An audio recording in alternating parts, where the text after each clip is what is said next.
Of the attending the 75th Republic Day parade as chief guest. Prime Minister Narendra Modi will welcome the President Macron in Jaipur, where they will visit various places of cultural and historical significance, including Jantar Mantar and Hawa Mahal.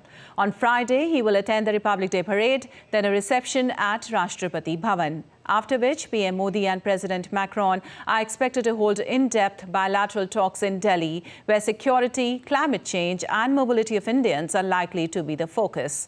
Macron will be accompanied by a high-profile ministerial and business delegation. As strategic partners, India and France share a high degree of convergence on a range of regional and global issues. This year, two countries are celebrating the 25th anniversary of strategic partnership. Prime Minister was the guest of honor at the Bastille Day parade held on 14th July 2023 in Paris. President Macron visited India for the G20 summit on 9th and 10th September 2023.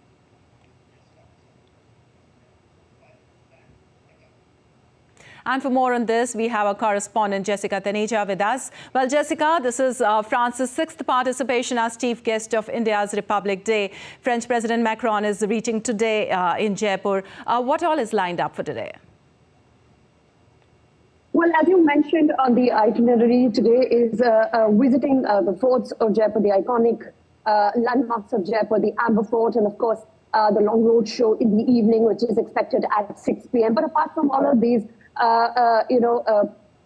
events that have been planned out for the French president, we also know that there are important discussions that are going to be held between the two leaders, particularly defense, which has been the strong area of cooperation between the two countries. But we're also looking at the EU FTA, which, of course, has been in the talks for the last 7 years. The next meeting, we know, could be held in February. So, of course, lots on the agenda apart from defense as well. There's space cooperation and, of course, climate action. That has also been the point of focus between the two leaders, Nipakshi. Right. Also, this year marks the two countries are celebrating the 25th anniversary of the strategic partnership, and now they will be embarking on common new goals for the next 25 years. What all there can be expected? Well, yes, they've completed 25 years of strategic partnership. That was last year, and of course, we're in the 26th year. And on that note, another roadmap ahead for the Indo-Franco relationship was launched, which is Horizon 47, looking at what the two countries can do in the next 25 years. So far that we know, cooperation in the Indo-Pacific also sort of takes center stage. Remember, France had come up with the Indo-Pacific strategy, just like the other European nations as well. We recently had a concluded FTA, or reaching a concluded FTA with Switzerland the last 2 days. And President Macron and his visit will, of course, be more significant in the aspect that India and France have been strategic partners for so long. So there is a lot more that the two countries are perhaps planning to coordinate and cooperate on, and not just defense and security, but of course economic trade. If you look at the economic trade with France, it's our 8th largest trading partner, $19 billion worth of trade. That is something the French delegation will be looking into, and how to enhance cooperation when it comes to trade as well. And of course, the crucial FTA, as I pointed out, which doesn't, of course, rest with the French president. It's the entire European Union that would give a nod to it. But since the discussions have been going on, the French president for India certainly becomes a pivot.